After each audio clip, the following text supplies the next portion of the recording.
Please take a moment to check in if you haven't already, because we like to make sure that everybody, at least everybody, to have one representative on the call. So welcome to everybody. I hope you're having a great day. The sun came out where I'm at, so that was a good thing. But we needed the rain. Hi, Dee. It's Tammy. I just wanted to make sure that I'm sharing my screen. We're on a different computer. I see it. Awesome. Good deal. I wanted to make sure we're in there because we're, like I said, using a different computer. So this is Tammy Stone, and we are going to, well, the good news is you guys should all have your signed grant agreements, and I anticipate most or all of them should be obligated at the comptroller's office. So this is awesome because now we can actually get cash out to the field. So what we're going to do today is Sheila Sloan is going to go through the GRS system. I know it's been months ago we did a training on GRS, but now that we have grants, we're going to go back through it again and kind of refresh you guys on how to access the GRS. You guys are going to be responsible for reporting your cost and requesting cash through this system. So at this time, I'm going to turn it over to Sheila, and she's going to walk through the process of how the GRS works. Okay, everyone should have gotten the manual, I think, emailed to you this morning or late morning, whatever. And this has all of the instructions on how to work with the screens that you'll be working with. And I'm just going to kind of walk through this. We have a grantee who has so generously allowed us to access their grant so that we can kind of show exactly what environment you're going to see when you're in GRS. And if on the screen you will see what it's the first screen that you'll see when you go to the URL that is listed on page 3. That is the web address to access the system. And then you'll see the login screen. So we're going to log in using your username, which is your RAC FID, which is like an MHD number, and then whatever series of numbers they assign to you, and then your password. So we're going to log in. Did you forget? Hold on, Tammy's remembering her login. For some reason, I was going to put a 9 in there.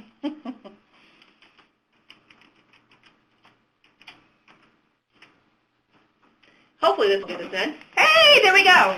We're in. Now, if for some reason, if you go back to a couple of pages in your manual, I think it's on the first page after the title, the cover page, if you happen to lock yourself out with 3 unsuccessful logins, or if you need your password reset because you've not accessed the system for like 60 days, there is the information on how to request a password reset. There's an email address, and you'll need to give them your RAC FID as kind of a sample of what you would put in there. So, but you would put you're an EPIC grantee. And it has to be the person who is assigned to the ID that needs to send that email, or otherwise they'll be going, we don't have you listed as a user for that ID. So the first screen you'll see when you log in is the menu screen, and I need to tell you right now that you cannot use your keyboard keys when you are in this mode. You will have to use the gray buttons on the left side of the screen. I have a quick question about Sure. Sheila and Tammy. If you hit like Control Plus, will it zoom it in to make it the screen a little bit bigger, just so everybody can see it a little bit better on your in the webinar? Let me see if it will. Or like if there we go. Oh, hey, see, I learned a new trick today. Thanks. Okay, so is it a little better there? See if you can do it one more time. All right. Okay, well, now I've lost part of the screen that part of the information. Control minus. Okay, because if you see off to the right of the list of the menu options, those numbers that are in parentheses, those are screen numbers. So sometimes if you call for assistance, then, I may say, okay, screen number such and such. So I don't confuse you. That's what I'm talking about if you do hear me say that. So the first thing you're going to do probably is you're going to report your costs. And that's the F1 cost reporting. You'll work with the cost summary screen. You'll also work with the cash request screen. you may or may not use the cash request tracking to kind of look up your cash request that you have previously put in, or any direct deposit inquiry. That shows you all of the payments that have been made to you. The subgrantee cost ledger summary is just kind of a summary of your grant, a picture in time. And the next thing, the subgrantee budget cost ledger detail, it will show you all of the entries that have been made as far as costs for that grant. It will also show you any budget modifications. The rest of the screens you won't be using. So you will go up through menu item number F7. So that's, I think, what this manual pretty much goes through. So the first thing you would do is up here in the top box, you're going to put the program year of your grant, which is the first 2 digits of your grant number. I believe it was 15, right? Mm-hmm. And then tab over to the next screen, next box, and you'll put in the rest of your grant number. The 76 is the program, this 2 is the series, and then the rest of the other 3 digits are just a specific number assigned to your grant specifically for your organization. And then to get to the cost reporting screen, you would push the PF01 button over here on the left. And then you'll see it'll have your grant number on it, it'll have the grantee name, it'll also have up at the top the expenditure code. That is very key. Say you don't have any expenditures to report on your admin line, which this is the admin line because it has a description of the line, then you can get to a different line a couple of different ways. You can actually put in a budget line expenditure code number here in this box where it says expenditure code for a specific inquiry, and then you would press enter to get to that, or you can use the PF08 button to scroll through to get to the next one, and the next one, and the next one. So you can kind of scroll through there, or you can put in the specific inquiry number for that particular budget line that you're looking for. So we're on supportive services. So to enter costs for this particular line, there's a couple of boxes down here at the bottom under new costs to report. And you'll see that it shows previous month and current month. So you have June and you have July at this point. Once the 20th of the month comes and goes, then that previous month is no longer available for you to put costs in. The box is still there and you can try to put costs in, but it won't let you. So we're going to go ahead and put $100 in here. And you need to put in the decimal place and the cents. If you don't, it will put it in for you. So we're going to go ahead and put $100 in here. And to get to our cost, so say that's all of the costs that we have to enter for this grant for this period of time. To get to the next screen, which is our summary screen, to verify what we've entered and to certify those costs, then we need to go to, my screen is cut off, so I got to look at this here. There's a menu button at the bottom of your screen. You'll see it says F1, go to expenditure summary screen. And that's on, I don't know what page it is on the manual. Page 5 of the manual is where I'm working at. So you would press the F1. That's going to take you over to your summary screen, and you'll see it has all of your budget line items, has your budget that is approved for your grant, any costs that you had previously entered, and then it's on the uncertified cost column, you're going to see the cost that we just entered. So if that entry is correct at this point, then I'm going to certify those costs to move them over to the certified cost column and take them out of the uncertified. And it will do this right away. You'll see it on the screen. So to do that, down at the bottom, you'll see it says F2 certified cost reported. So we press the PF02 and see it immediately move those over to our certified cost column. Any questions on that screen at this point, or how to function on either one of those? And Dee and Natasha, if you can keep track of questions, because we can't see the questions on our screen. So if they have questions, you can interrupt at any time and let us know what they are so they can be answered. So far, so good. So let's say, for instance, we accidentally certified those costs, and we're like, oh, we messed up. We entered $100, and we really meant to put $500, or we meant to put $50. So let's do a lesser amount. We meant to put $50. So we've already got these certified. So we need to make an adjustment to these entries that we've made. So we're going to go back to our previous screen. I got to find where I got to get back to here. My screen's cut off, so it's kind of hard when my screen's cut off. So the F7 will take me back to the previous screen I was on. I think it will. Here, I guess not. So I need can to see the rest of your screen. You can just hit Control minus or use the scroll bar. Oh, yeah. Okay. Well, I don't know if it will actually let me go back to the screen. Oh, here we go. Here we go. Return to the expenditure report screen. I was on my wrong screen on my manual. So that's the F4, and that will take me back to where I entered these costs. Now, notice that if you do go back, it does take you back to the first expenditure code line item that you have in your grant, which in this case is the admin. So to get to that supportive services line that I just made the mistake on, then I would have to scroll through to get to that, or whatever line I've made the mistake on. So let's just keep it simple and let's go to the line I was on so I don't get confused, because I got to change all this later for this grant or they'll be all messed up. So say I really meant to put $50 instead of $100.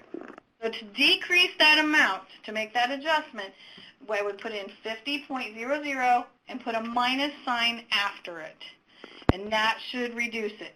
So if I go back over to do my PF01 to go to my expenditure summary screen, then you'll see that it has my entry of $50 negative. And I can certify that by pressing the PF02. So now my adjustments are correct, my entries are correct. So now I've got all my cost entries in, I know they're right, I've checked them and double checked them. Now I need to ask for some cash to cover some costs that I put in. So if we go to, at the bottom of your screen, let's see, you'll see that it says on the F5 button, transfer to cash request screen. That will take us there. So if you press the PF05 screen, then it takes you to your cash request screen. You do not need to put in your grant number at the top on these boxes, because you'll see your grant number is actually already there. It shows your total grant obligation, how much you previously requested in cash, and what your current obligation balance is based on those cash requests. Sorry, shows how many in certified costs you've reported on the system to date, and then what your cash request limit is, okay, based on just some rules and stuff that we have to follow, because only a certain percentage can be available. And then it'll show you what cash you have available to request. So if you want to make a cash request, you would, down here in this box, and usually when you get to the screen, your cursor will be sitting on the box that you need to be in to enter any data. So your cash request, so we're going to request $1,000, because let's just say we entered $1,000 worth of costs. So if that's correct, make sure you put your decimal place and your cents in again, or it will put it in there for you. And we are going to PF02 to certify or process this cash request. So as long as this cash request is still in a pending status, you can come in here and void this cash request. If, say, you've made a mistake or something like that, that's the only way that you can change the cash request. You would have to void this one and then put in a new one. And then void it by doing the F6. So let's go over and look at our cash request tracking. I think this cash request should show up on here. Let's see, does it allow me to get over there? Okay, it doesn't. So to get to our cash request tracking, we have to go back to our menu screen to get to that menu function. And that's the F4, cash request tracking. So our grant number is still in here at the top. So if we do the F4, it should take us to that. And you see there's that pending cash request of $1,000 that we entered. And then you'll see, like, the status will change as it's in process, approved, or, issued, all of that. You'll see that status change as it changes in the system. And we review cash requests on Mondays and Thursdays every week. And I don't know if Tammy has special cash request rules or if they're being reviewed specifically in a different manner than anybody else's based on rules of the grant. Yeah, well, for your cash request, your first cash request, you need to put it in for basically the term of the grant, which started in February 1st through the end of June, and they have to be actual costs associated with that. Can be supported by your accounting system, your trial balance. So these have to be actual costs that have been incurred to this grant through the end of June. And I think what we want you to do is 2 cash requests, and we will also allow a month advance for operating costs, and this is the only time you're going to get an advance. It's that 1 month advance, and that's what was allowed for in our IGA with DHS. So it has to be a reasonable advance to operate for the month of July. After that, it's going to be based upon reimbursement, so it's going to be based upon your expenditures. But there's a form that I'm going to show you here in a little bit that's just going to, and remember this is a performance grant too, so it's based upon your earnings. And we understand that your costs are more than what you've earned at this point because we're just getting the program started and you're just getting referrals. But as we start progressing through this program, your performance earnings and your actual costs need to come in line.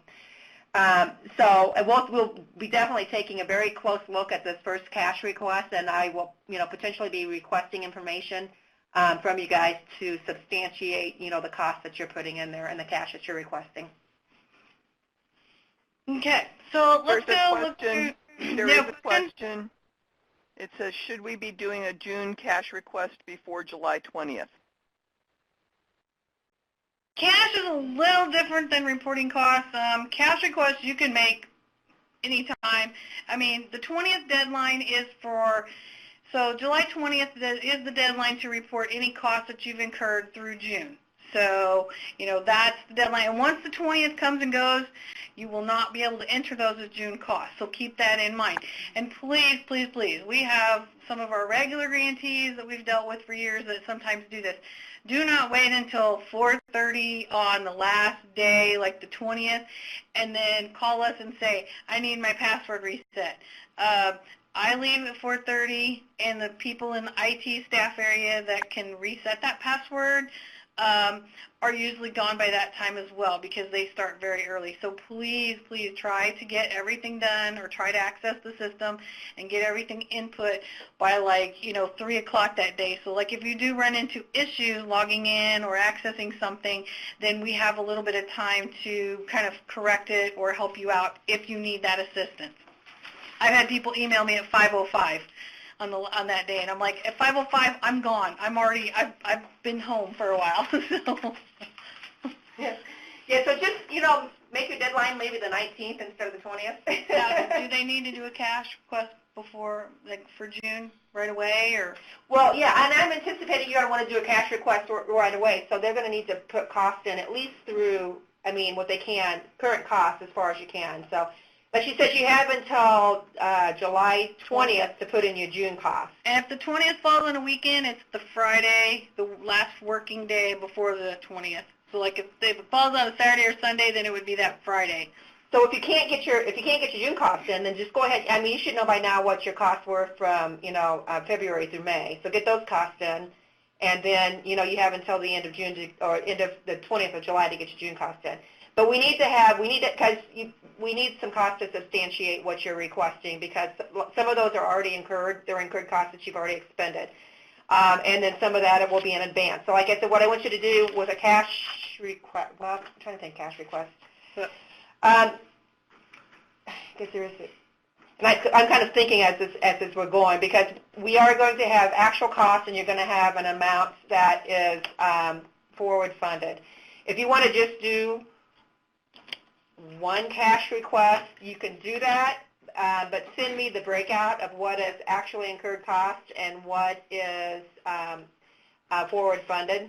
Yeah, because you'll only be able to do one cash request. You won't be able to do 2 separate because you can only have one in at a time. One in at a time. Yeah. And we have to approve that one before we can do another one. Another one. Yeah. So there's two methods. You either send me an email with one cash request indicating how much is actually incurred cost and what is forward funding for the month of July, Or you could submit a cash request for what you know is currently obligated funds, and then submit another cash request after that one is processed for your advance. So, but you just need to communicate to me how you're going to do that.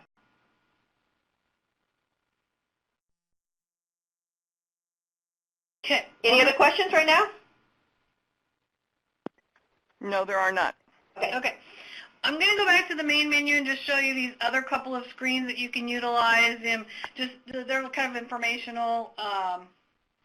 This one, see. And sometimes the functions at the bottom of the screen change on me. Like this one, it's F10 to get back to the menu instead of F11. So I don't know why they did that.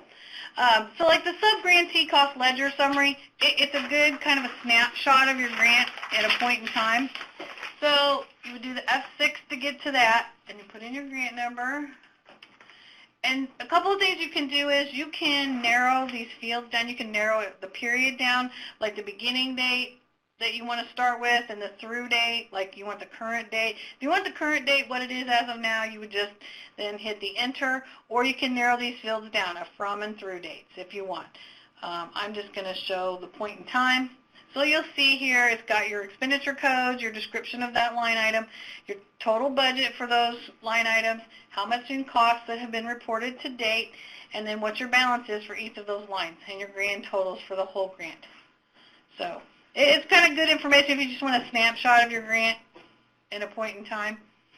And then we can go back to, where's my menu? It's F6 on this screen. And if we want to see the detail of the things that we've entered, that's the F7, the sub-grantee budget cost ledger detail. You may or may not use this very often. I use this sometimes if people are having some issues, like, I don't know why this got entered or something, and then I can go back and look and say, well, looks like something got entered on this date or whatever. You can, most of the time you're going to use this all costs field. Oh, I want to put my X in there. There. Because I wasn't in the right field. You can narrow this down by a lot of ways. The period you're talking about, when the costs were entered, you can restrict it to an expenditure code. I mean, there's lots of ways. Now, the budget line, if you mark that one, that will show you any budget modifications that have been made on the grant, including from the beginning. But most of you probably won't have those at this point because it's a brand new grant. So you would just mark this all in the costs and hit enter. And that's going to show you all of the entries that were made for each of these budget line items. And it'll tell you the date it was entered, and it'll say the report period if you see that. It's probably because my screen's kind of small. And it will show you the totals over here. Let's see, where am I? There. It'll show your total that you did for that particular entry, and it'll show the total to date. So like down here you can see my entries I made today, $100, and then I took out $50. So it shows you totals. And to get to like the next screen, if there were several budget lines and several entries, you would just do the F8 next to get to the next screen, and then it will show you, it'll show you the grand total at the bottom. And like here's the total for the line that was above that. So there isn't enough entries really to go to the second screen other than the grand total.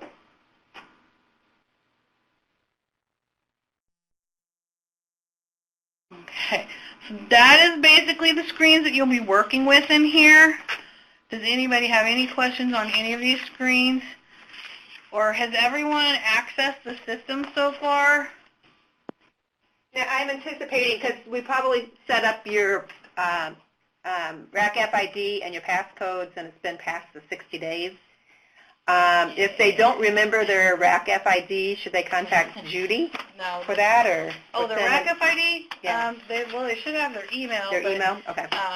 They can contact Judy. Judy's information is in here underneath the general information section, and because she probably has a list of them. So yeah, she probably get it. She can get it for you, or if you don't have your email, she can get it. And that email would come from Judy. The email would have come from either Judy, or it would have come from K.L. Williams, probably from our help desk.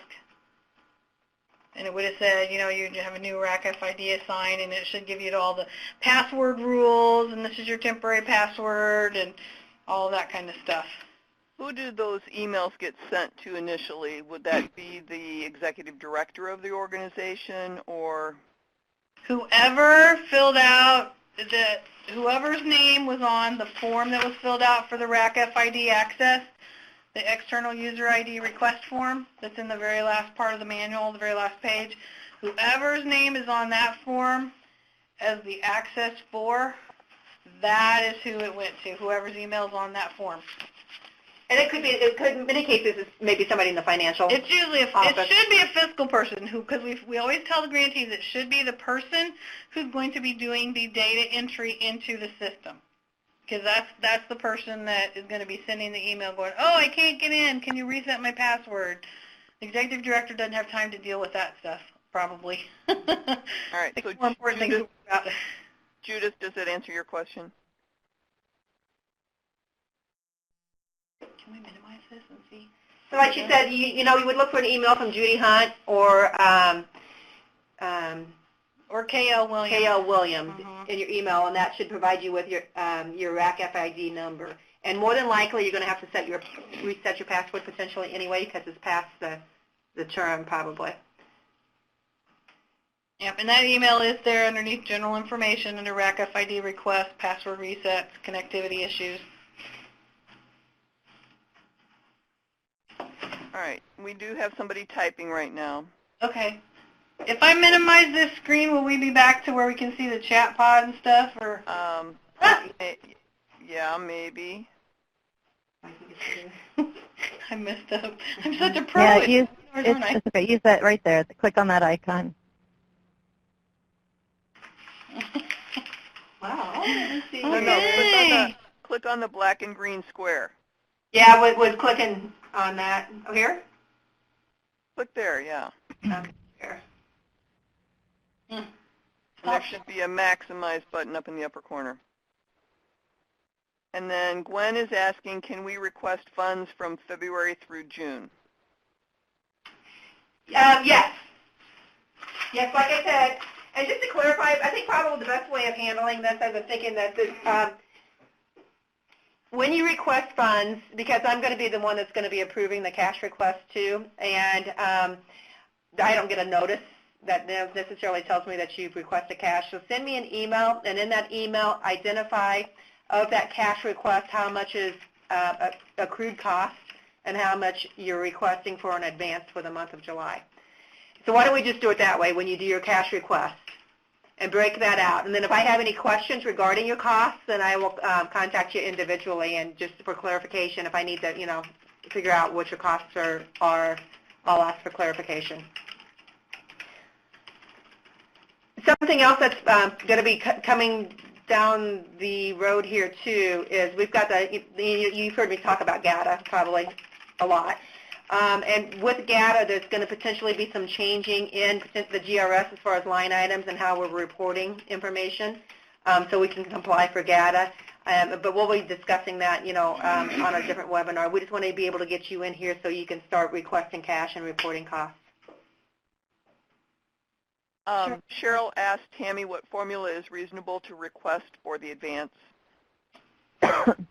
It needs to be reasonable, and it needs to be what you anticipate that your need is going to be. Now, you can look at your referrals and what you've got in your area. Some areas don't even have any referrals yet, so obviously I wouldn't anticipate a huge amount requested. We have some areas that have like significant referrals coming through, so it's going to have to be based upon each organization. And it's not a percent. We're not going to say, oh, we're going to give you 10% or 5% or whatever. It's what you anticipate your need is going to be for that month.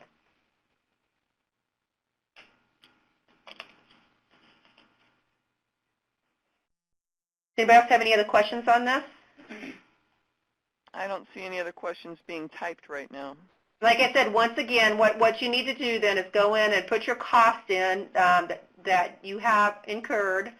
That can be substantiated, obviously, by a trial balance and your accounting system, and then request your cash in the system, and then send me an email indicating what you've requested, how much of that is incurred costs and how much of it is the 1 month advance, and then I'll take a look at it and I'll have to do the approval on those. Did you have anything else, Sheila? I don't. I think unless you guys have questions, Sheila covered that pretty well. I mean, it's really I hope so. a relatively simple screen. Once you get used to it, I mean, it's kind of an old DOS version of a system. But it's a simple. I mean, once you get used to it, it's pretty simple to do. My hardest thing is remembering my password. Yeah. I mean, if anybody does run into issues and you get in there and you just, I forgot, and I really I need some help. I put my name and number on here too, in case you can't get a hold of Judy to help you out. I'm usually around most days.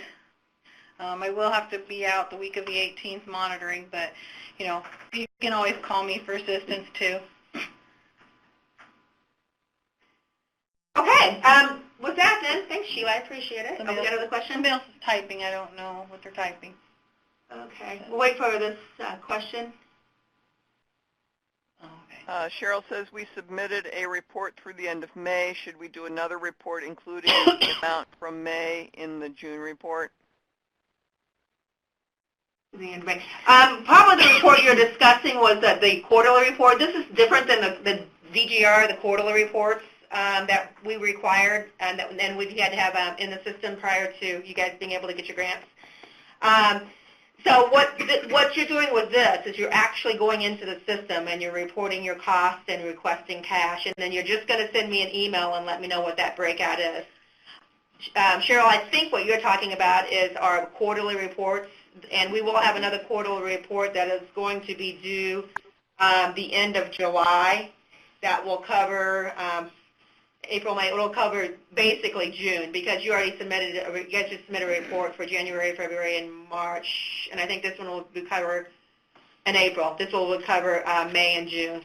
The cumulative, though. Yeah, and it is cumulative. It's a cumulative. The DGR is a cumulative report on that too. And like I said, that's the report that's going to eventually change too because GATA is going to have a universal reporting process on that also. But we don't have the final report that they're going to require us to use on that. So there will be changes on that coming down the pike also. But like I said, this is all done in the GRS. Your costs and your cash are in the GRS. You can request cash. Is there how many times? Is it any amount they need during the month as long as it's the first one is approved? Yeah, as long as they don't have a pending one out there, yeah. And we look at them on Mondays and Thursdays, so. Yeah, so Mondays and Thursdays is when cash is looked at and approved. But you need to have them in the working day prior to that for us to actually see it. You can't put it in Monday morning and us see it Monday. You'd have to have it in by Friday, like 4:30, 4 or 4:30. Because they run that report pretty quick, you know.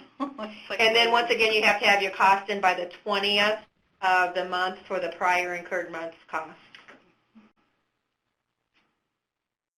So, okay, with that, go ahead. If you still have questions, go ahead and submit them. But what I'm going to do is I'm going to do a screen share again here. Yeah, just one sec. Okay, that's what I want to show. And you guys, you've seen this document before. Share my screen. And then this is a document that was actually included with the DGR report.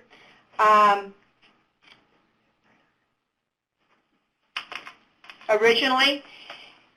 And until we get a really good handle on that, you know, requesting cash and cost, and with this being a performance-based grant, I think this is a good document for you guys to use and use on a monthly basis. And you know, it's just relatively simple. It's just, you know, you're just going to put your agency name in, your grant number, you know, your grant amount, who it's prepared by, or date, and that's actually date, prepared. And then who it's prepared by, I'm just entering stuff, the contact phone number, and then actual funds expended on your trial balance. So looking at your accounting system, what are your actual costs that you have incurred right now? So maybe that's, you know, say $40,000 at this time. And then down below is your, you know, your performance measures, and this is in your scope of work, so the number that is going to be enrolled, let's just say 70. We're throwing some numbers in here. And then that gives you, your average cost per participant. And, that's how we were doing this. The outcomes for this is based upon an average cost per participant. So you have your attributed monthly cost and then your service numbers. So if you had, 8, 4, 3, and 2, since we're just getting started, and 9, 4, 3, 2 on that. So it'll break out, your service numbers. So your total earned at the bottom gives you an idea of your earnings based upon your performance. And then you can compare that to your trial balance, your actual expenditures on line B12 here. And right now it's going to be obviously way out of whack. Your expenditures are going to be a lot higher than your earnings, especially since we've just started the referral process. And we're shifting a lot of effort right now into that referral process because we really need to get our numbers up. So there's going to be a big push this next month or two to really get the numbers increased and get you guys people in your system. So, don't start freaking out yet because, we are low on our numbers, and that's an effort that we're going to start really pushing here this next month or two to get our numbers going. So you will see numbers. We have to serve 2,500 people statewide. So we have to start really pushing the services to you guys. But this is a good document that I want you guys to use just to keep yourself on track. And you need to really communicate between your financial office and your program staff so that you guys are both in sync as far as where you're at with your expenditures, your actual expenditures compared to your earnings. And then by the end of the grant year, these should, come closer, obviously, to alignment. But once you start meeting your performance numbers, this will come into alignment.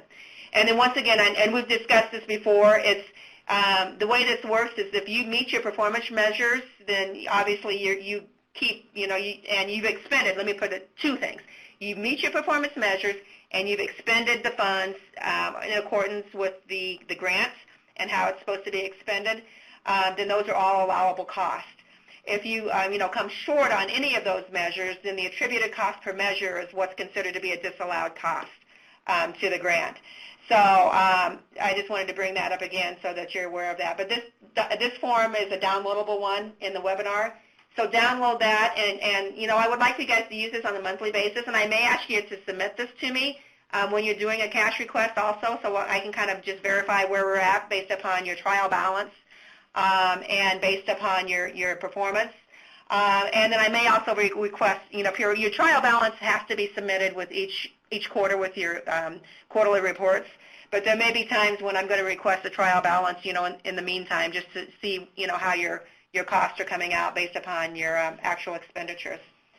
So I just wanted to share that with you. I want you guys to be able to, keep track so that there's no surprises with this.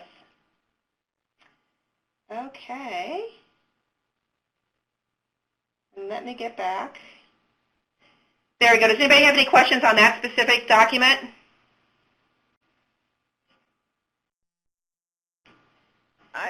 I have a couple of things if you're done, Tammy. Sure. Yeah, definitely. We do want to talk about, and you can bring them up with where we're at on the updates for the orientations and enrollments, if you want to discuss that, please. Sure.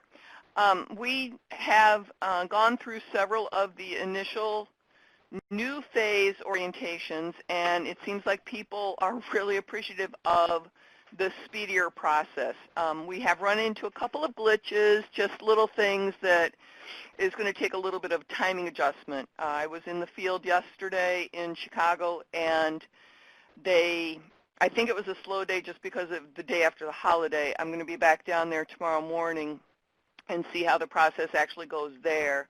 I really think that we're going to get people in and moving faster. Now, the one thing that we do need to be aware of is in the reverse referrals, you cannot refer somebody back to the program who is receiving TANF benefits. So if it's a mother with kids and they're on TANF benefits and SNAP, we cannot serve them in the EPIC program. So don't get their hopes up and then they get to the office and they can't participate just because they are receiving TANF benefits. Then, so does anybody have any questions about that?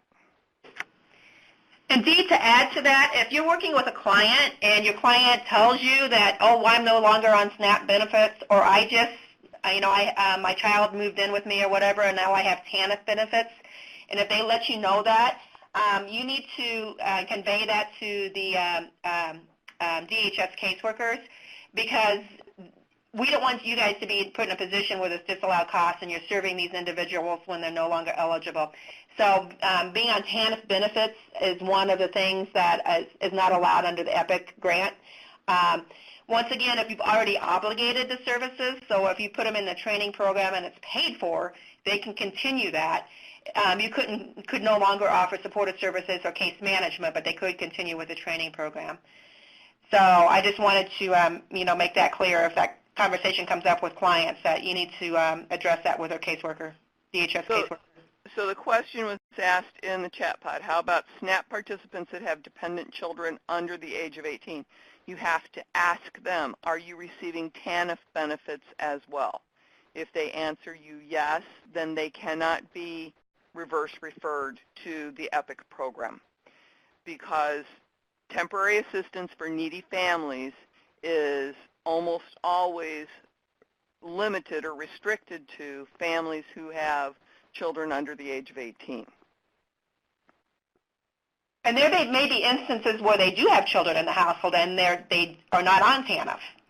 Right. So, I mean, they could potentially be served. They could be served as a volunteer because they would be in the volunteer population because they do have children in the household. But there may be cases where they are on SNAP but not TANF. So they can be served as a volunteer population. All right, I see a couple people typing. Processes for reverse referrals. If you have a participant that is inquiring at your CBO, then you can, and they are a SNAP recipient, so that's one of the first requirements. They have to be on SNAP. They can be referred back to the DHS offices and say, hey, investigate this program. They have orientations on such and such a date. And we have the orientation dates on the calendar on the Partner Resources page. So you can check to see when an office near you is having an orientation. So that's something that you can do with that. The process involves the fact that you need to tell your participant that they may or may not be referred back to you, your CBO, so that you're not saying, oh, yeah, you can pick us and we'll get you into our program and blah, blah, blah. You can't do that because they may not match with your program. It may be the requirements. And then again, they may. So it may be like Old Home Week when they come back to you. But the whole process is it's a 50-50 chance of being included in the program. They have to be a SNAP recipient. They cannot be a TANF recipient. Or they may be not assigned to the EPIC program. All right, does that answer? So SNAP recipients with dependent children under the age of 18 are eligible as long as they are not TANF recipients. That's correct.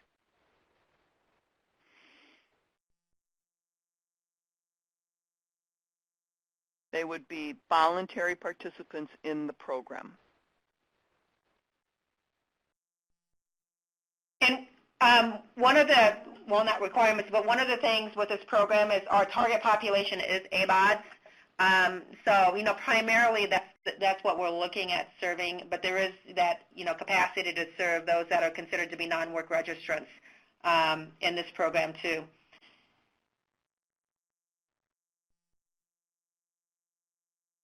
All right, and then I want to show everybody one thing here. On the progress page, I am in test.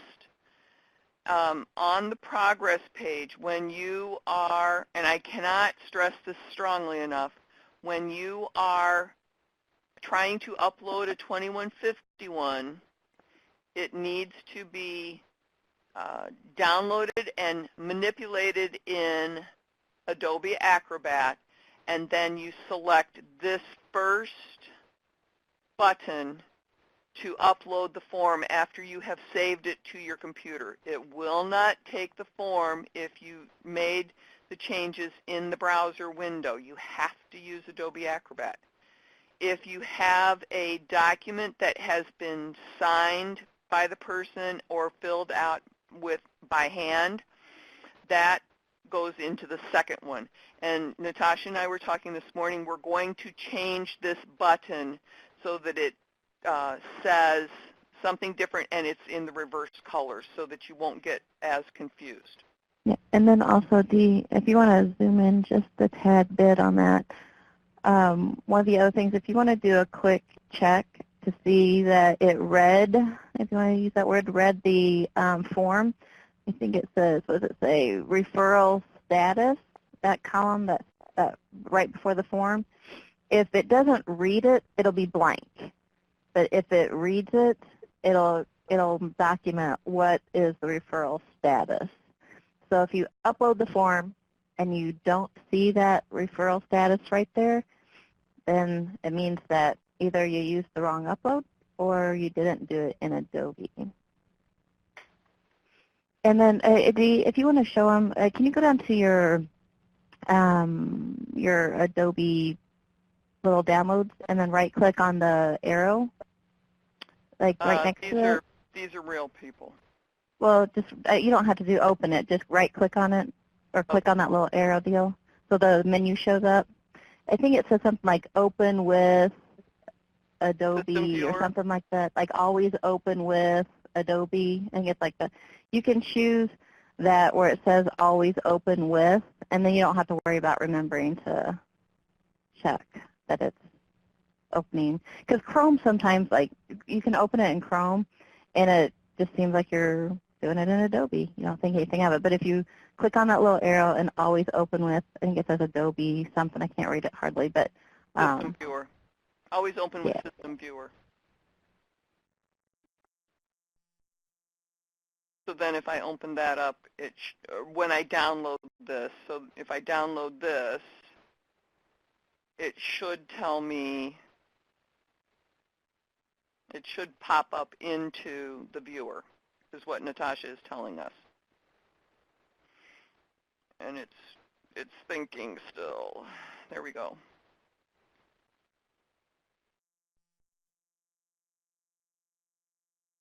So it opened, but my Adobe was on a different screen. And I have the full version of Adobe because I have the whole Adobe package, but you should see something very similar to this if you're just using Adobe Reader.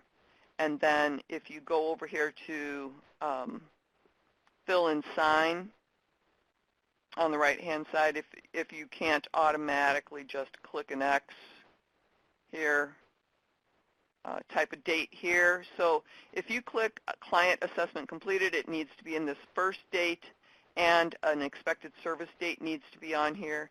You can click this one where it says client assessment completed, client service initiated, no contact from client, or referral rejected. And I do have a new tutorial video on the partner resource page for how to complete the progress page. And Loris asked, should the staffing forms 4333 and 4334 be uploaded, and if so, where? Let me back out of this. You can, the 4333 is just a list, so that needs to be emailed to your DHS primary contact, but the 4334 can be uploaded here where it says, it's at the bottom of the progress page. So if you scroll down on the page, it's where it says upload other documents. And it will note in here what the document is. And you can also you can just put I would put a note in there. You know, it'll say the name of it, but just put a note in there of what you're trying to do. Loris, does that answer your question? Hey, Dee and Natasha, we had a question, I know, from one of the CBOs regarding supportive services. If they want to upload that into a client file, is that best to be uploaded in their iStep under the personal development? Or where Or would, the, one more time? supportive services form, when they're offering supportive services and they want to document it?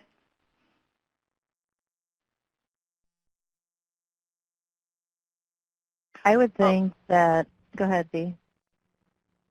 I would say to upload it there. Right? Yeah, I would say that keep it with their ISTEP to be consistent. With the I-STEP or with the...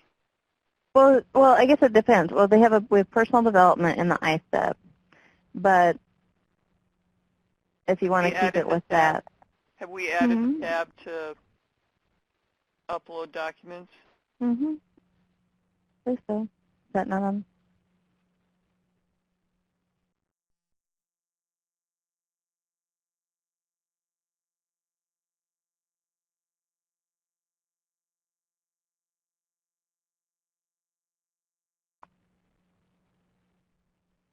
I don't. Oh, upload file. We'll take I'm a look sorry. at that and Right let here you know. right here in the lower left-hand corner, it says Attach Files, Upload Files, so that you can upload the supportive services items over here. So if it, whatever it has to do with, you can upload the file here in the lower left-hand corner.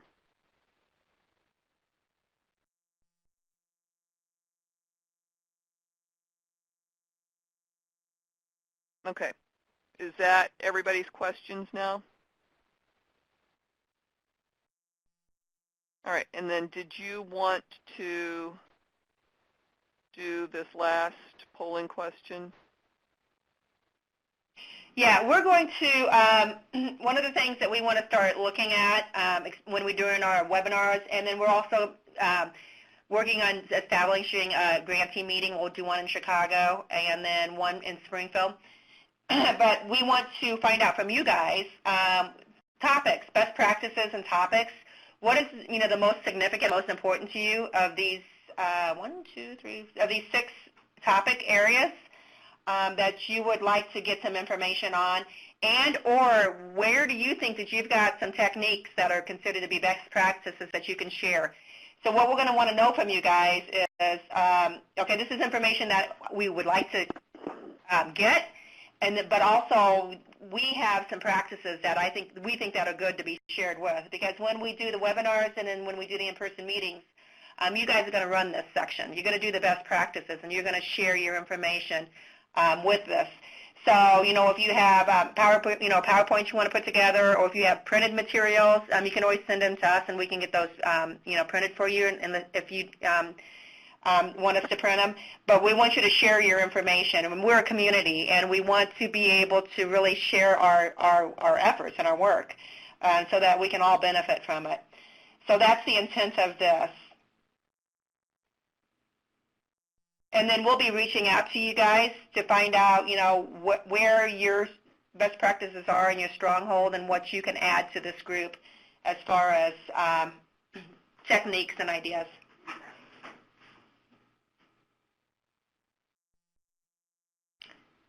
Just looking here, we have another question. I have an EPIC participant that chose 7/29/2016 for their initial appointment, which is 3 weeks away. Is there any way to let DHS case managers know that we would like to engage with our clients within a week or two in order to expedite enrollment for training? I believe a month is pretty far out for scheduling the appointment. Eric, I guess the question is they're with the client when they schedule the appointment. So that maybe there was something going on that they couldn't get in there sooner. There are situations where maybe they have to care for a family member or something's going on. You can. It also depends on what dates were in on your appointment availability. So, without looking into the system, they all understand. DHS all understands that we need to get these people engaged.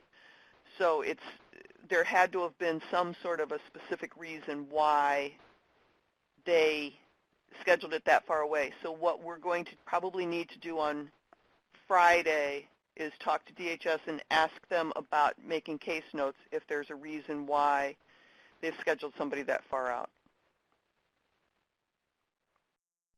I got to remember that, Natasha. I'm writing it down. Thank you. Would it be possible, I mean, well, it depends upon if there's contact information for that individual, if they could reach out to the individual and arrange an earlier meeting, if possible. Right, and there is contact information on the 2151, so Eric, if you want to call the customer and ask them if they can engage earlier, that would be fine, and then you just need to update, put a case note in, and let the DHS primary contact know what's going on.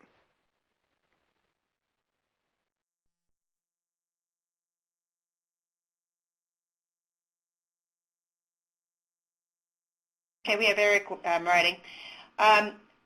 With that, I think we've covered what we needed to today. I just wanted to make sure that you guys know how to report costs and request cash.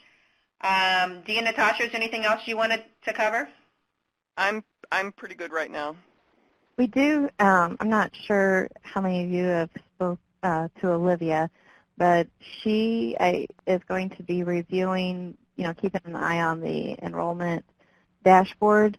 And so, if there's something that comes up, if she sees a person that's staying in a yellow area for a while, she's just going to be following up with everybody, just to help, see if there's anything that we can do to make sure that we're keeping all the people in the green sections and moving everybody forward. Especially, we're hoping that, with this new process, they start getting, cranking out more production as far as people getting enrolled into the training program. So if you hear from her, just know that it's meant to be helpful, and let us know what, we can do to help you out with that. I see Paul's response. I'm not sure if you guys are aware, Kathy Staten is no longer with DHS, and she has a new individual taking her spot. So we will probably introduce her to you guys, especially hopefully at the in-person meeting. And then I'm sure you all know that Dave is no longer with us either. So Dee, Natasha, and Olivia and myself are your key contacts here at Commerce. And then Deidre is the key contact with the DHS side. But if you guys have any issues, most of you have my cell phone number, so please feel free to contact me. If I don't answer you, please leave a message, and I will do my best to get back to you as soon as I can. If I'm not answering, it's because I'm probably on a call with somebody else. And you can always send questions into the Illinois WorkNet also. Okay, with that, I think we're good, guys.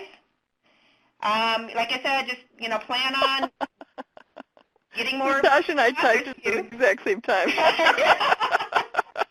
Great minds. Natasha on the same page there. Yeah, just like I said, we're planning on getting a lot more individuals out to the CBO. So thank you guys so much for your work. I mean, this is a significant project, and it's being reviewed. We are going to be having site visits coming up soon. I know we have our evaluation team. Frida wants to go to a site in July, and I've contacted that organization to see about setting that up. So, don't be surprised if we start getting some site visits. And then we're also going to be start to do technical assistance site visits in the field within, in another month or two. So we're going to get out to the field and start seeing you guys.